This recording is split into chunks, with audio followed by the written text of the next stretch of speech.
This is exactly why purpose is so hard to find right now, and exactly why you may be feeling unfulfilled, even if you're really successful and good at what you do. Not everybody has a deep longing to find their purpose or to monetize their gifts or to have a career that feels like an extension of who they are. Some people are truly content to clock in and clock out and have a level of detachment from their career. They don't feel compelled to make a dent into the world with their true gifts, or even an inner urge to self-actualize or to see what they're capable of. But for the purpose-driven, that will never lead to a fulfilling life.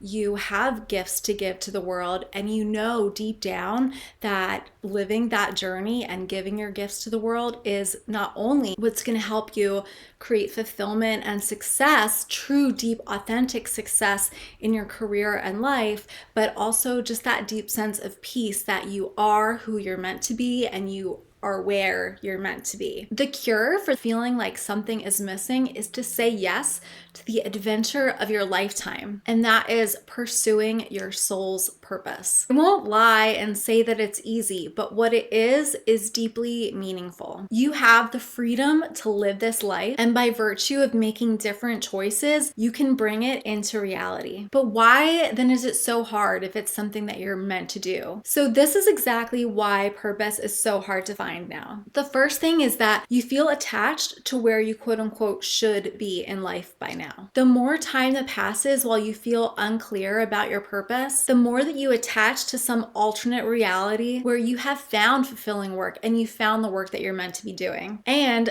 created massive success financially and spiritually. When you hold this vision lightly, it inspires you and motivates you further along your journey. But the problem is when you attach to this vision and judge yourself for not being there, or comparing your existing reality to the vision inside of your heart and judge yourself for not being there already. You start to think that there's something wrong with you, you doubt that you have a purpose or that you're capable of realizing this vision at all, or you blame yourself for living the quote unquote wrong life or making certain decisions that have led you to where you are instead of this bigger vision and where you think that you're supposed to be or that you're meant to be. And this resistance actually keeps you stuck and makes it really hard, in fact difficult, to find your purpose. Once you're at war with yourself, you become blind to all of the opportunities around you. You get cut off from your inner wisdom and your instincts, and you start to make decisions based on fear, lack, and scarcity instead of faith, trust, and a connection to your deeper inner vision and inner voice. And what you need to do instead, like I talked about in my last video about reinventing yourself, is finding the opening. You always want to be looking for the opening, the doorway that you can walk through in order to create the next level of who you are and move towards your purpose, because in truth, there's nothing to figure out, there's only paths to follow. Starting over in this way or making different decisions can feel rash, especially if you were raised to value practicality at the expense of your dreams. The second reason why it's so hard to find your purpose right now is because you could have shame around your greatest gift. I call these unconscious commitments, and I go really deep into them into a shadow work workshop that I've created and will link to in the description. But basically, unconscious commitments are beliefs that you've taken on throughout your life that say you must do or not do specific things in order to be worthy. They simply reflect beliefs from your family or society about what's valuable in the world or appropriate ways of acting. So this might show up in your perception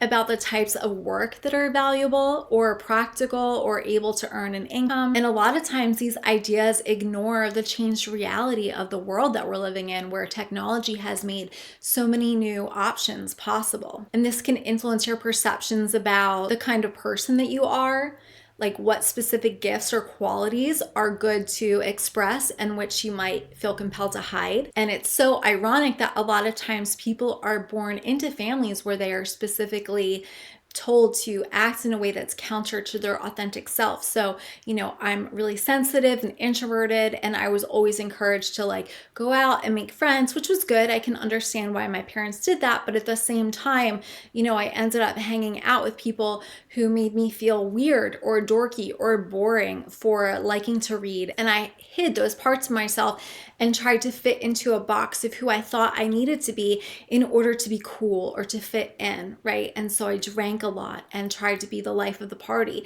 but that wasn't me. And so it led to a deeply authentic life. And then once you're not in your path, you just make decisions and keep walking further down the path that's not yours.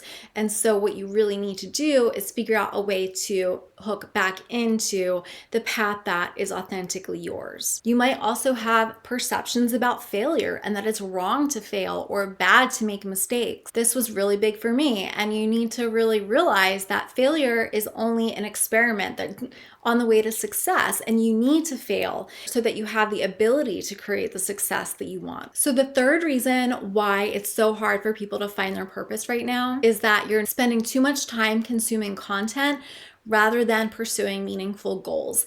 I think what happens a lot is people start to feel discontented in their lives and on the track that they're on. And so they start to tune out that discomfort and focus living vicariously. You might first think to yourself, oh, I'm just looking for inspiration, right? I'm just looking for different ideas of things that I can do. But then that quickly just turns into mindless scrolling and ends up with you focusing so much on what everybody else is doing.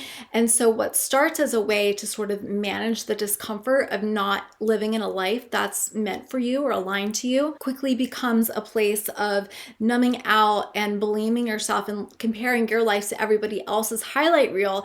And of course, this just takes you further off your unique path, because then you're like, oh, well, she looks happy doing that. Maybe I should do that, instead of really connecting in and sifting through all of the different mindsets that you have and ways of living that are stopping you and blocking you from your purpose and from your unique path. So the fourth reason is that you are working in what I call a shadow career or an almost career. And it looks good on paper, but it's deeply unfulfilling. I used to be a journalist, and on paper, it looked perfect. Writing, check. Asking questions, check. Listening deeply, check. But it didn't fill me up. The awards that I won meant nothing. And then I told myself, oh, just get a bigger beat at a bigger paper and then you'll be happy. But I never felt full. It always felt like something was missing. And then personality tests, self-help books, vacations especially, it provided a short-term sense of relief, a short-term burst of inspiration,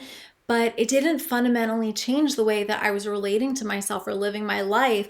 And so it never provided that lasting change. It really wasn't until I gave myself permission to let go of what I thought success would look like, or let go of the idea of, well, I invested so much time in getting a degree and working to get these jobs, I can't throw it all away now.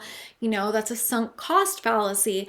And when you think like that, you're just spending more time and more energy going down a path that's not yours and that will never lead somewhere fulfilling. Because if you're not happy and fulfilled right now, then going further down that path isn't going to create more happiness or fulfillment. I really needed to do the inner work to uncover the deeper gifts behind my skills and follow my curiosity without the need to figure it all out. And that is ultimately how I found my purpose of being a spiritual life coach, and how I found true fulfillment, because working with my beautiful clients to help them create authentic lives and rediscover themselves and find the work that they're meant to do is the most rewarding of my life. The fifth reason why it's so hard to find your purpose now is because you are surrounded by normal people, and this makes you doubt yourself. As I mentioned in the beginning, normal people just don't get it. And trying to convince them when you're really just trying to convince yourself is useless. They're never going to get it. And you will probably have to just pursue your dreams and either prove it to them or just tune it out. And that's why it can be really helpful to work with someone like me, a coach or a mentor, who can really hold the vision for you while you are still doubting yourself, so that you can learn to believe in yourself and stay committed to the path that you're on, your true path. It doesn't matter what other people think, because this is your life. And you are the one who has to die when it's your time. As a cancer survivor and someone who lost her father and her sister when I was very young, as a teen, I've always thought about my life in terms of when I'm gonna die and how I'm gonna feel when I die. And that might seem like a morbid way to look at things, but the truth is that we need to always be reminded of our mortality to encourage us to live the lives that we are meant to live and to really keep everything in perspective. Because you are the one whose stomach fills with dread every Sunday when you're thinking about the work week ahead. And you're the one who loses all of her time and life force energy and passion and zest for life trying to make everybody else happy, which doesn't work anyway.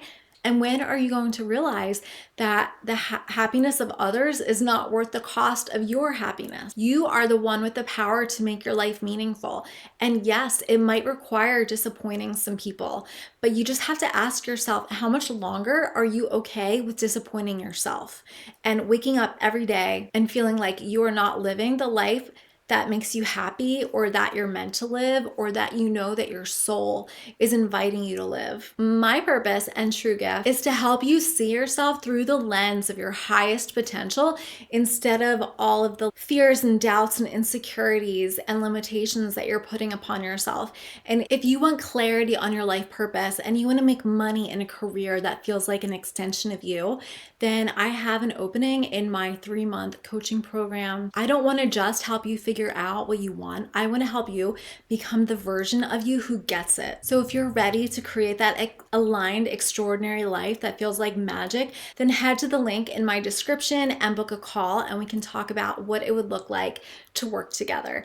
And if you enjoyed this video, then subscribe to my channel and leave a comment below. Let me know what your biggest takeaway is and what you think the biggest reason you haven't found your purpose is, and what mindset shift that you are committing to that is going to help you overcome that. I can't wait to talk to you guys in the comments, and I'll see you soon. Bye.